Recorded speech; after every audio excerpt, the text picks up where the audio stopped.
The old piano sat in the corner of Rosewood Community Center like a forgotten friend. Its wooden surface was scratched and worn, and several keys had turned yellow with age. But when 12-year-old Maya Chen placed her small fingers on those keys, something magical happened. Music flowed from her hands as naturally as breathing. Maya discovered the piano 3 months ago, on a cold Tuesday afternoon when her mother was working late again. She had been wandering around the community center, waiting for the free after-school program to start when she heard the sound. It was just one note, then another, as someone tested the old instrument. But those simple notes called to her like nothing ever had before.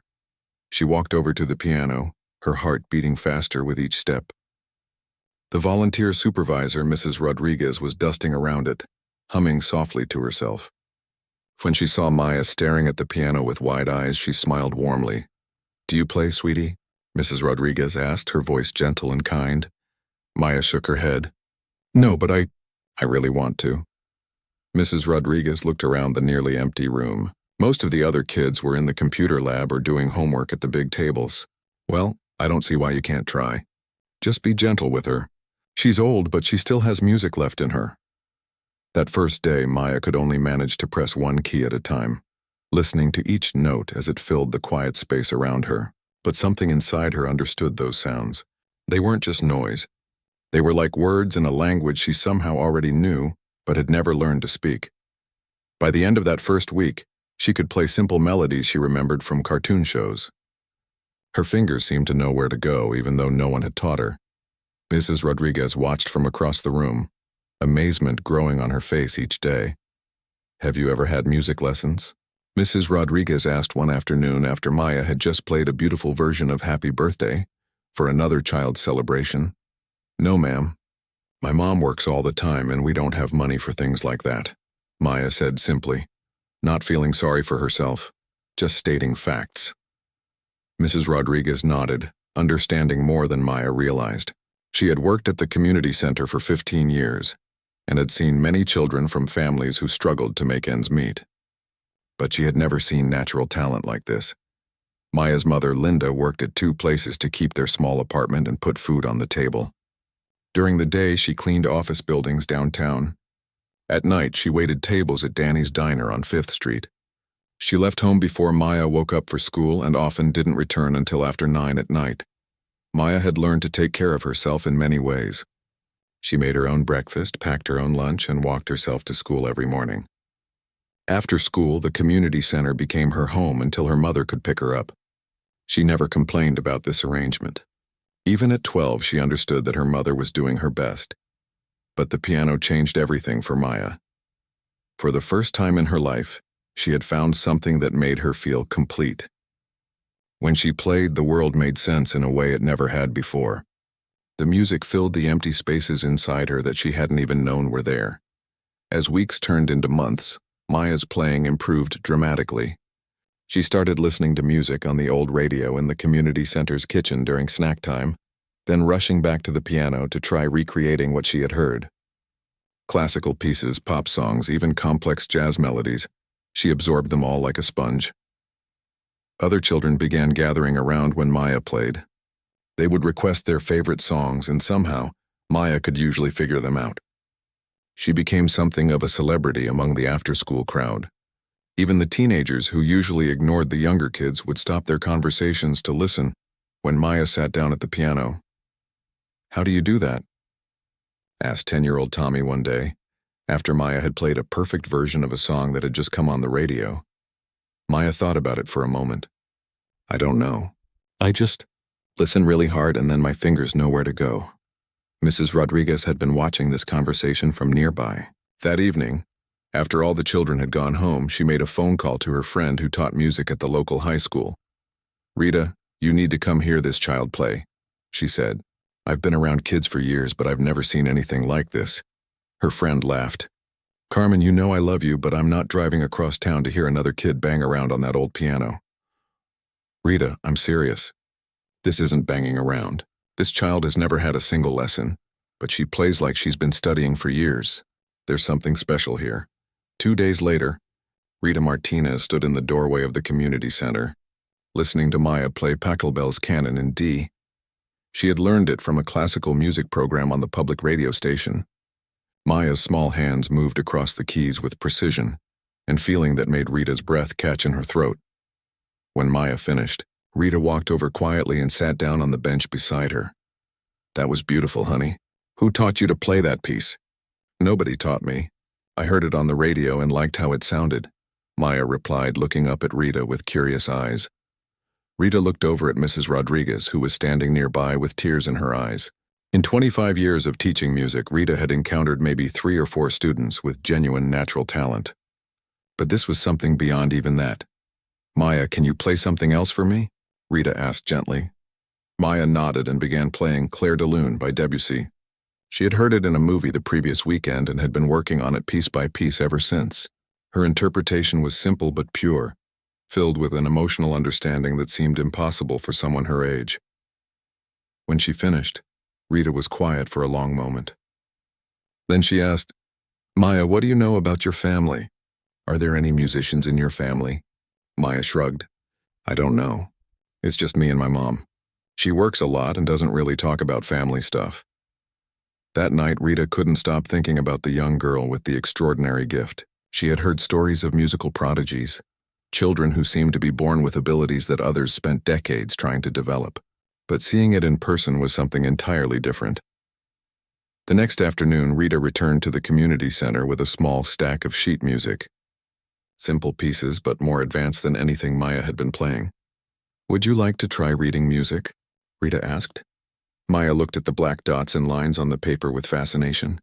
What do all these symbols mean? Rita spent the next hour giving Maya her first formal music lesson. She explained how the notes on the staff corresponded to keys on the piano, how to read rhythm and basic musical terms. Maya absorbed every word with intense concentration. By the end of the hour, Maya was reading simple melodies from the sheet music. What would have taken most students weeks to learn, she grasped in minutes.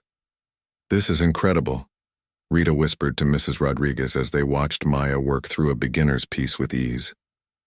But their joy was mixed with worry. Both women knew that talent like Maya's needed proper nurturing. She needed a good piano to practice on, regular lessons, and opportunities to perform and grow. The community center could provide a safe place and basic encouragement, but it couldn't give her the musical education she deserved. As if reading their thoughts, Maya looked up from the sheet music with bright eyes. "Mrs. Martinez, could you teach me more songs? I want to learn everything." Rita's heart broke a little. "I wish I could, sweetheart.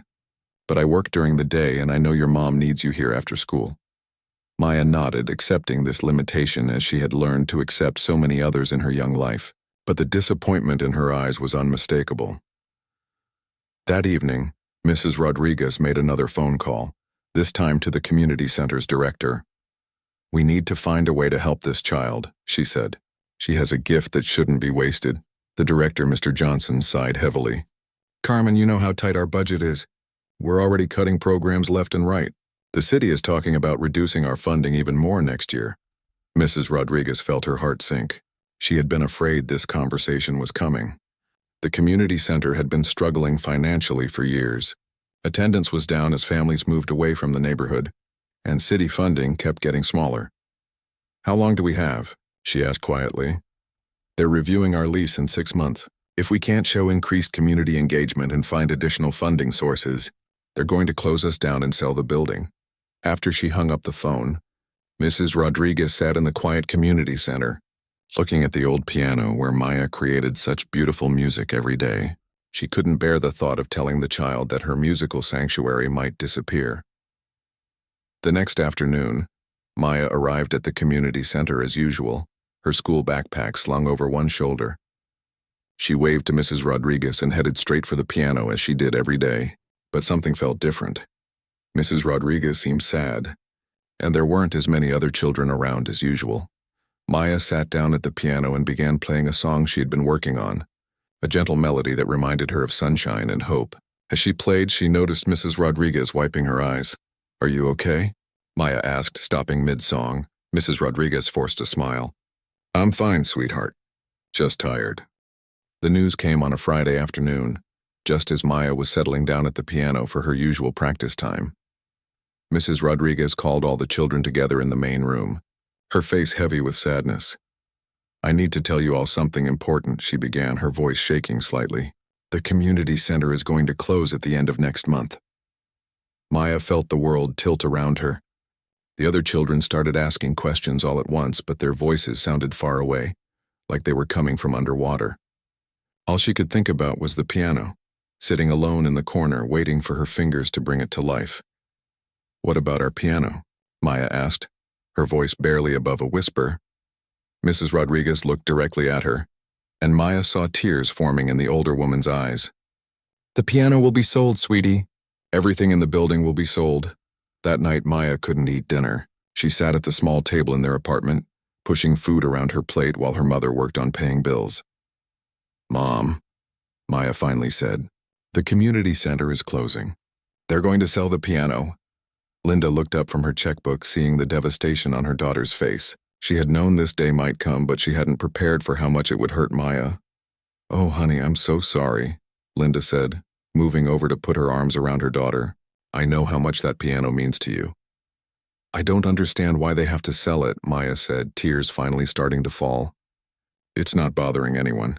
It just sits there and makes beautiful music when people play it. Linda held her daughter close, wishing she had answers that would make sense to a 12-year-old heart. Sometimes grown-ups have to make hard choices because of money. It doesn't mean they want to hurt anyone.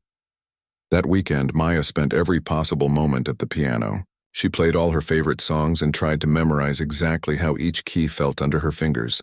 She wanted to remember everything about this instrument that had become her best friend.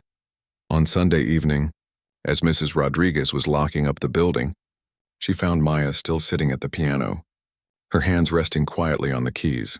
Time to go. Sweetheart, Mrs. Rodriguez said gently. I know, Maya replied, but she didn't move. I'm just saying goodbye. Mrs. Rodriguez felt her heart breaking. She sat down on the bench next to Maya. You know, music doesn't live in the piano, she said softly. Music lives in here. She placed her hand over Maya's heart. And in here, she touched Maya's forehead gently. No one can take that away from you. Maya nodded, but it didn't make losing the piano hurt any less. That night, Maya lay awake thinking about what Mrs. Rodriguez had said. Music lived inside her. But what good was music if you couldn't share it with anyone? What good was a song if it could only be heard in your head? The next morning at breakfast, Maya had an idea. Mom, do you remember when we went downtown last month and there was that man playing guitar on the corner? Linda paused in packing Maya's lunch. The street musician? Yes, I remember. Why? He had a case open in front of him and people were putting money in it. Linda looked at her daughter suspiciously. Maya, what are you thinking? Well, I was thinking, maybe I could play piano somewhere that people could hear me, and maybe they would like it enough to help us with money for groceries and stuff. Linda sat down heavily in her chair. Honey, you don't have a piano anymore. And street performing, that's not really something for children.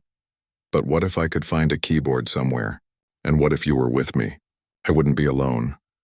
Linda stared at her daughter, seeing a determination in Maya's eyes that reminded her of herself at that age. When Linda had been young and everything seemed impossible, she had found ways to make things work.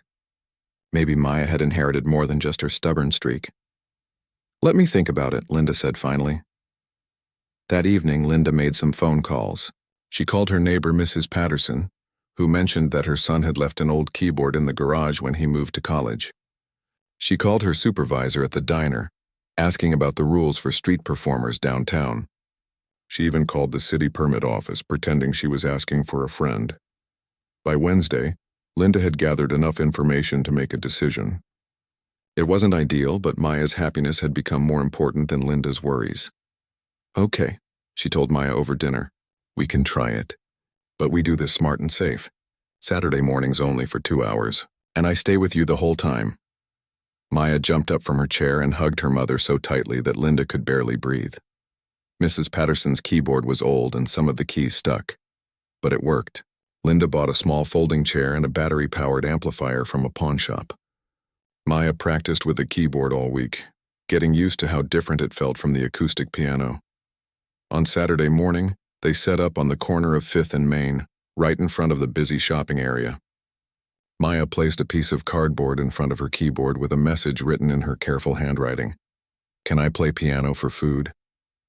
Are you sure about this, baby? Linda asked one more time. Maya nodded, her fingers already finding the keys. I'm sure. She started with Claire de Lune, the piece that had amazed Rita Martinez so much. Her fingers moved across the electronic keys, and even though it didn't sound exactly like the old acoustic piano, the melody was still beautiful. At first, people walked by without stopping. Maya felt her confidence wavering, but she kept playing. Then an elderly woman paused to listen. She stood there for the entire song, a small smile on her face. When Maya finished, the woman clapped softly and dropped $2 into the small basket Linda had placed beside the keyboard. That was lovely, dear, the woman said. Please keep playing. And Maya did keep playing. Song after song flowed from her fingers. The Way You Look Tonight, Autumn Leaves and Canon in D, and popular songs she had heard on the radio. Each piece drew different listeners. Office workers on their way to lunch, families with children, teenagers who stopped to take pictures. By the end of their first 2-hour session, Maya had earned $37 and had attracted a small but enthusiastic audience. More importantly, she had found her joy again. The music was alive, flowing through her and out into the world where people could hear it and be touched by it. How do you feel? Linda asked as they packed up their equipment. Like the music found a new home, Maya said, her face glowing with happiness. They returned the next Saturday, and the Saturday after that. Maya's reputation began to grow. People started looking forward to her performances, and some became regular listeners who would request specific songs. There was Mr. Wilson, a retired teacher who always asked for jazz standards. There was the young couple with a baby who loved when Maya played lullabies. There was the group of teenagers who convinced Maya to learn current pop hits, which she did by listening to them on Linda's phone and figuring them out by ear. Maya's earnings grew steadily. By the fourth Saturday, she was making $60 to $70 per session. For Linda, who was used to counting every penny, this money made a real difference. They could buy better groceries, and Linda could cut back to just one job on Saturday mornings. But the money wasn't the most important part for Maya. The most important part was the connection she felt with the people who stopped to listen. Music, she realized, was meant to be shared. It created invisible bridges between strangers, making them feel less alone in the world. One Saturday morning in November, Maya noticed a well-dressed older man standing at the back of her usual crowd. He had gray hair and intelligent eyes, and he listened to her entire performance without moving. When she finished her last song, he walked forward and placed a $100 bill in her basket. Maya stared at the money in shock. She had never received such a large tip from anyone. You play Chopin beautifully, the man said, his voice carrying a slight accent that Maya couldn't identify. Who taught you that piece? Maya looked up at him, trying to understand why his question seemed so important to him. I learned it from a video on the internet, she said honestly. I like how sad and happy it sounds at the same time. The man's expression changed in a way Maya couldn't read. He seemed surprised, maybe even troubled. And your other training? You study at a music school? Maya shook her head. No, sir. I just play what I hear. My mom says I have good ears. Linda, who had been watching this conversation with growing curiosity, stepped forward. Is there something wrong? She asked the stranger. No, nothing wrong, he said quickly. Your daughter has remarkable talent. Natural ability like this is very rare. He reached into his jacket pocket and pulled out a small white card. My name is Victor Petrov. I am a piano teacher. If you ever want proper lessons for your daughter, please call me. He handed the card to Linda, then looked back at Maya one more time. Keep playing, young lady. The world needs more beautiful music.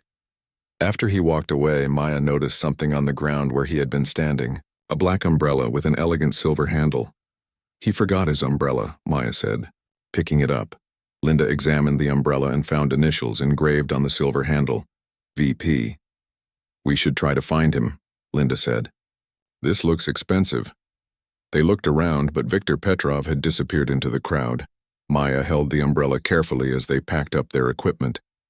Something about the encounter felt significant, though she couldn't explain why. Maya stared at Victor's business card for 3 days before she finally worked up the courage to call. There was something about the way he had listened to her music that she couldn't forget. Most people enjoyed her playing, but Victor had seemed to understand something deeper about it. I think I want to call the piano teacher, Maya told her mother on Tuesday evening. Linda looked up from folding laundry. Are you sure? We don't know anything about him. I know, Maya said. But he knew about Chopin. And he listened like you listen when I play something really special. Linda understood what Maya meant. There was a difference between people who enjoyed music and people who truly heard it. Victor had definitely been one of the listeners who heard it. Okay, Linda said. But I'm calling with you. And if anything feels wrong, we hang up immediately. Maya nodded and dialed the number on the card. Her heart was beating fast as the phone rang.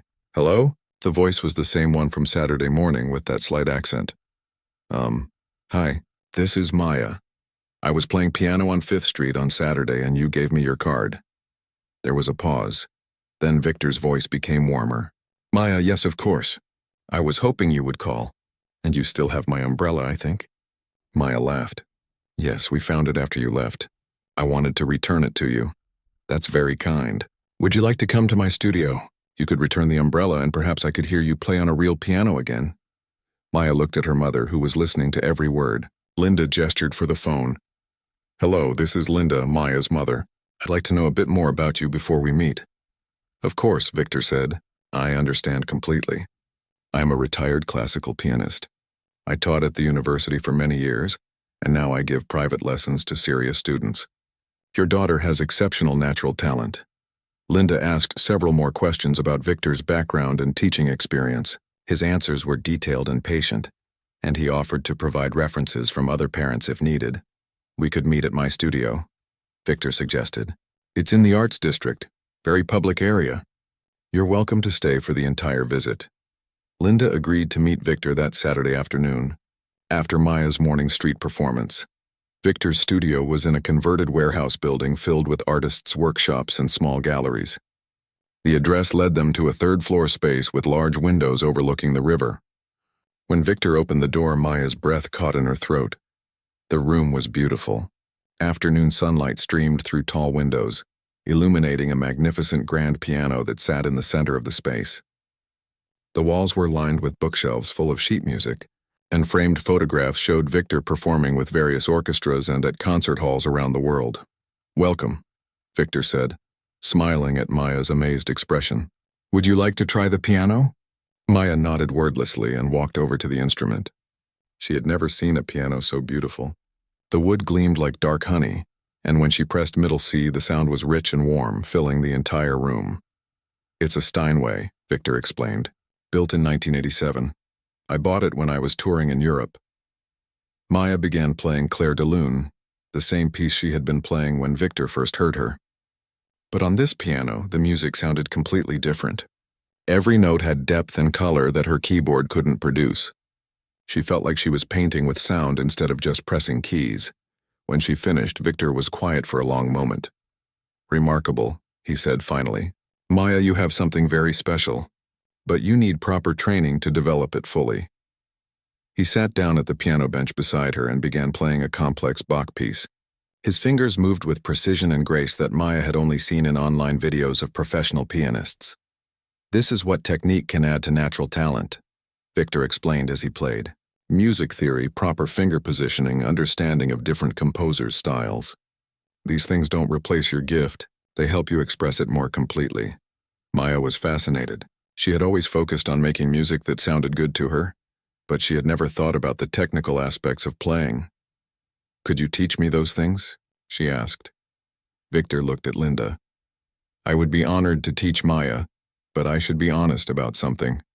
Lessons with me are usually quite expensive. I work with serious students who plan to study music professionally. Linda's heart sank. She had been afraid this would happen. How expensive? She asked quietly. Normally, I charge $200 per lesson, Victor said. Linda tried to hide her disappointment, but Maya saw it immediately. We can't afford that, Maya said, her voice small. That's more than I make in 3 weeks of street performing. Victor studied both of them for a moment. Maya's talent was extraordinary, but it was clear that her family had limited resources. He thought about the young woman in the photographs on his wall, remembering how music had brought light into his own life during difficult times. What if we worked out a different arrangement? Victor said slowly. What if you helped me with some tasks around the studio? Filing music, cleaning, organizing my library, and in exchange I could give you lessons. Maya's eyes widened. Really? You would do that? Great talent deserves great teaching regardless of financial circumstances, Victor said. Besides, I could use the help organizing this place. Linda felt tears forming in her eyes. She had spent years worrying about all the opportunities Maya might miss because of their financial situation. That's incredibly generous, Linda said. Are you sure? Very sure, Victor replied. When can you start? They arranged for Maya to come twice a week after school. Victor would pick her up from her street corner on Saturdays after her morning performance, and she would spend the afternoon learning at his studio. On Maya's first lesson day, Victor started with basics she had never learned. Proper posture, hand position, finger exercises that seemed boring but helped her play more smoothly. Music is like a language, Victor explained as Maya practiced scales. You already speak it fluently through intuition, but now you need to learn the grammar and vocabulary that will help you say more complex things. Maya absorbed everything eagerly. She learned about major and minor keys, about rhythm patterns, about the different periods of classical music. Victor was amazed at how quickly she understood concepts that took other students months to grasp. During their third lesson, Victor brought out a thick book of photographs from his performing career. I want to show you some of the places where music can take you, he said, flipping through pages of concert halls and opera houses. Maya studied the pictures with fascination. Victor performing at Carnegie Hall at the Vienna Opera House with symphony orchestras in London and Berlin. In many of the photos, he looked younger and happier, his eyes bright with the joy of making music. You were famous, Maya said, impressed. Not famous exactly, but I was fortunate to perform in beautiful places with wonderful musicians, Victor said. Music opened doors for me that I never could have imagined when I was your age.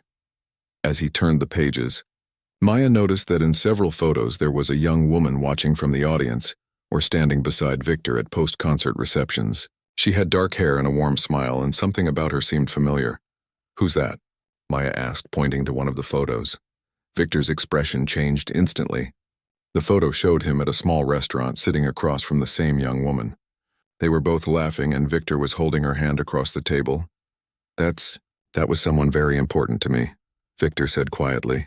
A long time ago. He closed the book quickly, but not before Maya noticed that the woman in the photo looked remarkably similar to her own mother. The same dark hair, the same shape of face, even the same way of smiling with her whole face. She's pretty, Maya said. She looks a little like my mom. Victor glanced at Maya sharply, then seemed to force himself to relax. Yes, she was very beautiful. Now let's work on that Mozart piece we started last week. But for the rest of the lesson, Victor seemed distracted. He made small mistakes while demonstrating techniques, and he kept glancing at Maya with an expression she couldn't read. After Maya left that afternoon, Victor sat alone in his studio, staring at the closed photo album. He had recognized something familiar about Maya from the first moment he heard her play on the street corner. But he had told himself it was just wishful thinking. Now, seeing Maya's face as she looked at Linda's photograph, Victor felt his carefully constructed world beginning to shift. The resemblance was too strong to be coincidence. The musical talent that seemed to come from nowhere, the intuitive understanding of pieces like Chopin's Ballade, the way Maya's hands moved on the piano keys.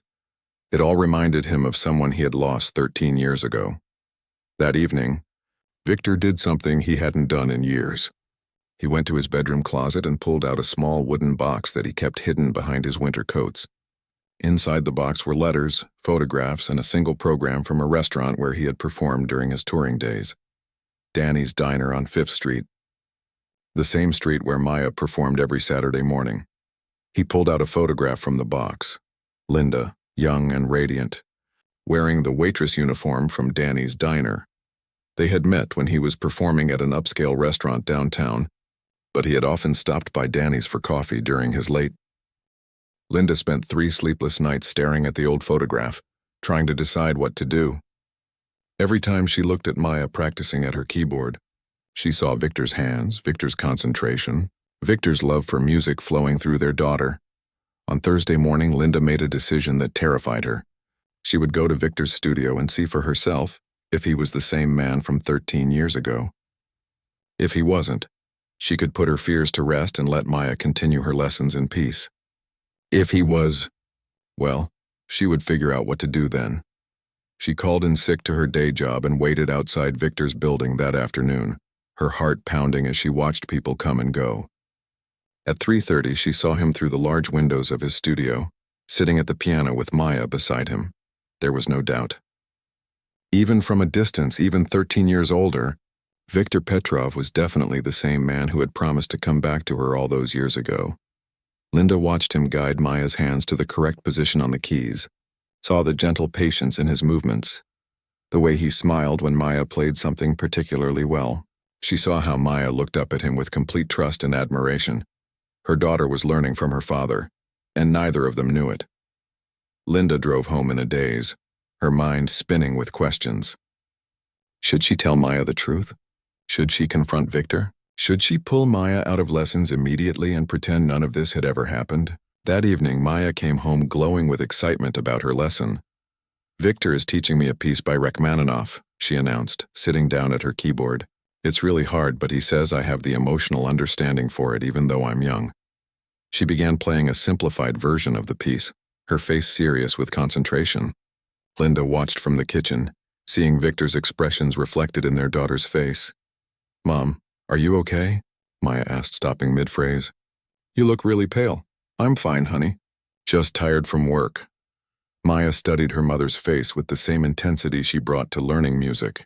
You've been acting weird since I started taking lessons with Viktor. Don't you like him? Linda sat down on the couch next to Maya's keyboard. What do you think of him? I think he's the best teacher in the world, Maya said without hesitation. He understands music the way I do, but he knows so much more about it. And he's really nice. He always asks about you, actually. Linda's breath caught. He asks about me? Yeah, he wants to know if you're okay with me spending so much time at lessons and if you need anything. Yesterday he asked if you ever played instruments when you were younger. What did you tell him? That I didn't think so, but that maybe you just never had the chance. Maya tilted her head thoughtfully. Viktor got this really sad look when I said that, like he was thinking about something that made him unhappy. Linda felt her carefully constructed world beginning to crumble. Viktor was asking questions about her. He was starting to put pieces together just as she was. The next day was Saturday, Maya's street performance day, followed by her lesson with Viktor. Linda usually dropped Maya off and picked her up later, but this time she decided to walk Maya upstairs to Viktor's studio. You don't have to come up, Maya said as they climbed the stairs. Viktor doesn't mind if I go up by myself. I know, Linda said, her heart beating so loudly she was sure Maya could hear it. I just want to thank him for being so generous with your lessons. When Viktor opened the door to his studio, their eyes met across 13 years of separation. Linda saw the exact moment when recognition hit him. His face went white and he gripped the doorframe to steady himself. Hello, Viktor, Linda said quietly. Linda. Her name came out as barely a whisper. Maya looked back and forth between them, confused by the sudden tension in the air. Do you two know each other? She asked. Linda and Viktor stared at each other, both frozen by the moment they had been unconsciously preparing for but never expected to actually face. We met a long time ago, Viktor said carefully. Really? Maya's face lit up with curiosity. Where? At a restaurant where your mother used to work, Viktor said, his eyes never leaving Linda's face. Maya looked delighted by this coincidence. That's so cool. Mom, you never told me you knew Viktor before. Linda felt like she was balancing on the edge of a cliff. One wrong word would send everything tumbling into chaos. It was a very long time ago, Linda said. We lost touch, but now you found each other again through me, Maya said, thrilled by what she saw as a happy reunion. It's like fate or something. Viktor's eyes were asking Linda 1,000 questions. The most important one was written clearly in his expression. Is Maya my daughter? Maya, Linda said, her voice sounding strangers to her own ears. Why don't you go ahead and start warming up? I need to talk to Viktor for a few minutes. Maya shrugged and went to the piano, beginning her usual scale exercises. The familiar sound of her practice routine filled the awkward silence between the adults. Viktor gestured toward a small seating area in the corner of his studio, as far from the piano as possible. They sat down facing each other, both trying to find words for a conversation they had never imagined having. She's 12, Viktor said quietly. Linda nodded. When is her birthday? September 15th. Victor closed his eyes and did the math. September 15th meant Maya had been conceived in late December 13 years ago, right before he left for Europe. Right when he and Linda had been, "Why didn't you tell me?" His voice was filled with pain, not anger. "You were gone," Linda said simply. "You had this amazing opportunity in Europe. I didn't want to ruin that for you. You didn't want to ruin it." "Linda, you were pregnant with my child." Maya's scales faltered for a moment at the sound of raised voices, then continued. "Keep your voice down," Linda whispered urgently. Victor struggled to control himself. "I looked for you when I came back. I went to Danny's diner. I hired investigators. You had completely disappeared. I moved across town. I got a job at a different restaurant. I started over. You started over without me." Without giving me a choice, Linda felt tears starting to form. "Victor, you were traveling the world, performing in concert halls, living your dream. I was 24 years old with no money, no family, and a baby on the way. What choice did I really have? You had the choice to trust me, to believe that I would have chosen you and our child over any tour." Linda stared at him, seeing the depth of his hurt and realizing for the first time that she might have made a terrible mistake. "I was scared," she admitted. "You were so talented, so ambitious. I couldn't imagine asking you to give that up for a waitress and an unplanned pregnancy. That waitress was the woman I loved," Victor said softly. "That unplanned pregnancy was our child. Maya is our daughter." The words hung in the air between them. Our daughter? For 12 years, Maya had been Linda's daughter. Her responsibility, her joy, her worry. Now suddenly she belonged to both of them. "Does she know anything about me?" Victor asked. Linda shook her head. "I told her that her father wasn't in the picture. I thought it would be easier than explaining that I chose not to tell him about her." Victor was quiet for a long moment, watching Maya practice at his piano. Their daughter had inherited his musical gift and Linda's determination. She had grown up without him, but somehow through music they had found each other anyway. "She's remarkable," Victor said. "Her talent is extraordinary." "She gets that from you," Linda said. "I can barely carry a tune. But she gets her strength from you. Her independence, her ability to perform for strangers, her work ethic. Those are your gifts to her." They sat in silence, both absorbing the magnitude of what they had discovered. Maya finished her scales and began playing the Rachmaninoff piece Victor had taught her, filling the studio with music that was somehow both heartbreaking and hopeful. "What do we do now?" Linda asked. "I don't know," Victor admitted. "This is not something I ever imagined having to figure out. She adores you as a teacher. I don't want to complicate that for her, and I don't want to disrupt the life you've built together. But Linda, she's my daughter too. I've missed 12 years of her life. I don't want to miss any more." Maya finished the Rachmaninoff and turned around on the piano bench. "How did that sound?" she called out. "Beautiful, sweetheart," Victor and Linda said at exactly the same time. Maya grinned. "You two really do know each other well if you're answering in unison." Linda and Victor looked at each other, both thinking the same thing. Maya was perceptive and intelligent. How long would it be before she started asking more detailed questions about their past? How long before she began to notice the similarities between herself and Victor that others might see immediately? "Maya," Victor said carefully, "what would you think if I told you that your mother and I used to be very good friends?" Maya's eyes lit up with interest. "Really? Like really good friends?" "Yes," Victor said, glancing at Linda for permission. "We cared about each other very much."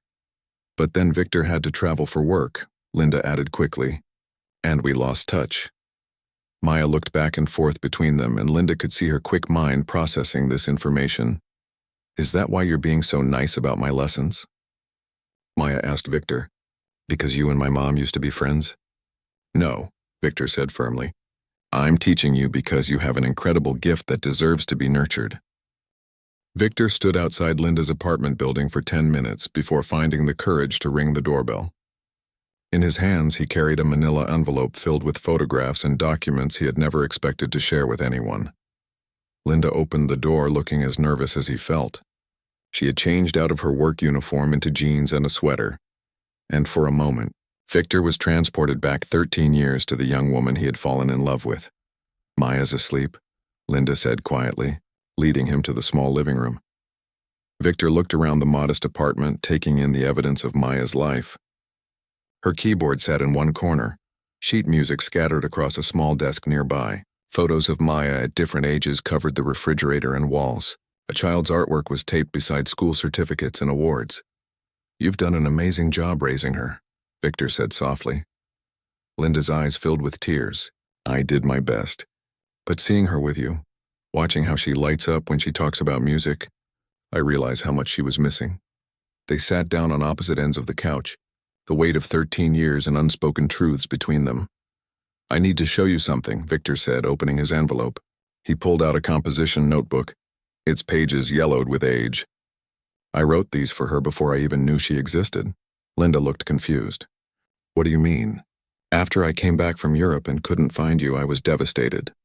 I channeled all my pain and longing into composing. I wrote pieces imagining the life we might have had together, the family we might have created." He opened the notebook to a piece titled Lullaby for a Dream. "This one, I wrote it thinking about the children we might have had someday." Linda stared at the handwritten music, seeing Victor's careful notations and the inscription at the bottom. "For my little songbird. Love. Papa, you wrote this 13 years ago?" "Yes, and this one." He turned to another page. "And this one. All pieces for the family I thought I had lost forever." Linda realized that while she had been raising their actual daughter, Victor had been composing music for the imaginary child he might never have. "Victor, I need to tell you exactly why I didn't contact you when I found out I was pregnant." She told him about the morning sickness that started just days after he left for Europe, about the doctor's appointment that confirmed what she already suspected, about sitting in her tiny apartment, staring at Victor's touring schedule, knowing he wouldn't be back for 2 years. "I was so young," Linda said. "I had no money saved, no family support. My parents had died in a car accident when I was in high school, and I had been barely getting by working at the diner. When I realized I was pregnant, I panicked." Victor listened without interrupting, beginning to understand the impossible situation Linda had faced. "I convinced myself that telling you would ruin your career. The Europe tour was your big break. You had talked about it for months, about how it could lead to permanent positions with major orchestras. I couldn't bear the thought of being the reason you gave that up. But I would have come back immediately," Victor said. "The tour wouldn't have mattered. I know that now. But at 24, terrified and alone, I thought I was being noble by not burdening you with an unplanned pregnancy." Victor reached across the couch and took her hand. "You weren't a burden, Linda. You were never a burden. I moved across town when I started showing. I got a job at a different restaurant, told people I was a single mother whose boyfriend had left. It was easier than explaining the truth. And Maya was such a beautiful baby. She had your eyes from the very beginning." Victor studied the photos on Linda's walls, seeing himself in their daughter's face for the first time. "She never asked about me when she was little?" "She did when she was about 5. She wanted to know why other kids had daddies and she didn't. I told her that some families were different and that we were perfectly complete, just the two of us. Eventually, she stopped asking."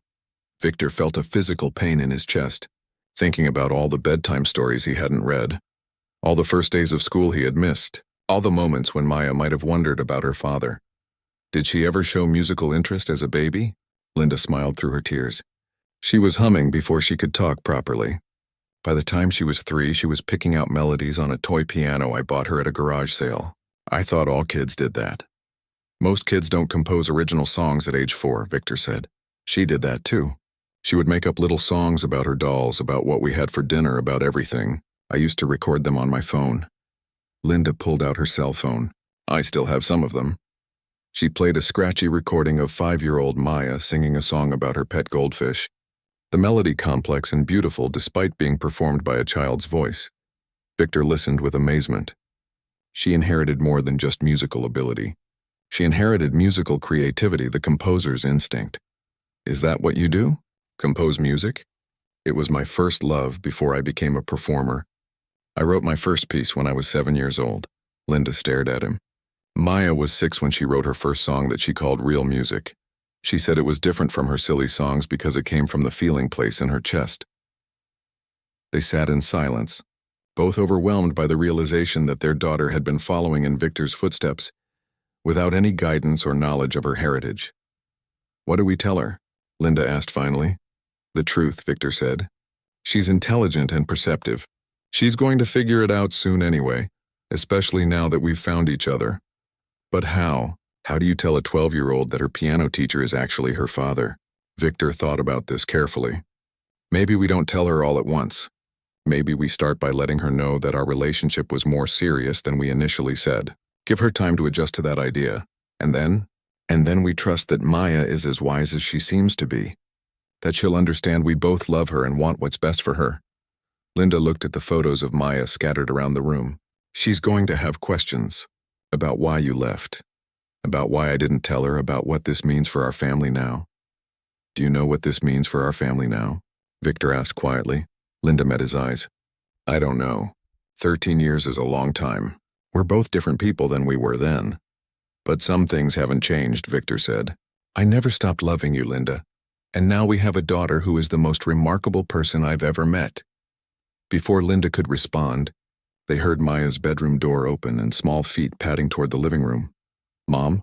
Maya appeared in the doorway, rubbing her eyes. I heard voices. Linda and Victor moved apart on the couch, both suddenly conscious of how intimate their conversation had become. Victor came by to talk about your lessons, Linda said. We didn't mean to wake you up. Maya looked at Victor with surprise. You came to our house? I wanted to discuss some advanced pieces with your mother, Victor said, thinking quickly. Some of the music I'd like to teach you might be emotionally challenging. Maya perked up with interest. What kind of emotionally challenging? Victor and Linda exchanged a look. Their daughter was standing in front of them in her pajamas, unknowingly in the presence of both her parents for one of the first times in her life. Music that deals with complex feelings, Victor said. Love, loss, family relationships. I wanted to make sure your mother was comfortable with you exploring those themes. Maya sat down on the floor in front of them, cross-legged and fully awake now. I think about those things already, she said seriously. When I play on the street corner, I see people who look lonely or sad, and I try to play music that might help them feel better. And sometimes when I play at home, I think about what it would be like to have a bigger family. Linda's breath caught. What do you mean, sweetheart? Just like, what would it be like to have a dad or grandparents or cousins? People who understood music the way I do. Maya looked at Victor thoughtfully. When I play for you, it feels like you understand my music the way I imagine a dad might. Like you can hear not just the notes but the feelings behind them. Victor felt tears threatening. Their daughter was describing exactly the connection he felt with her. The sense of musical kinship that had drawn him to her from the first moment he heard her play.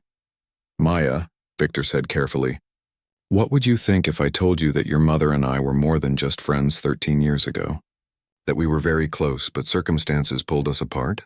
Maya studied both of their faces with her characteristic intensity. Were you in love with each other? She asked directly. Linda and Victor looked at each other, both surprised by their daughter's bluntness. Yes, Victor said simply. We were.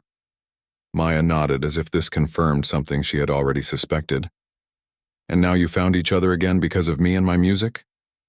Yes, Linda said. Maya was quiet for a moment, processing this information. Is that why you both look sad and happy at the same time when you're together? Because you're remembering being in love but also remembering being apart? Victor marveled at their daughter's emotional intelligence. That's exactly right. And is that why Victor is such a good teacher for me? Because he loved my mom, so he cares about me extra? This was the moment Linda had been dreading and hoping for simultaneously. Maya was one step away from figuring out the complete truth.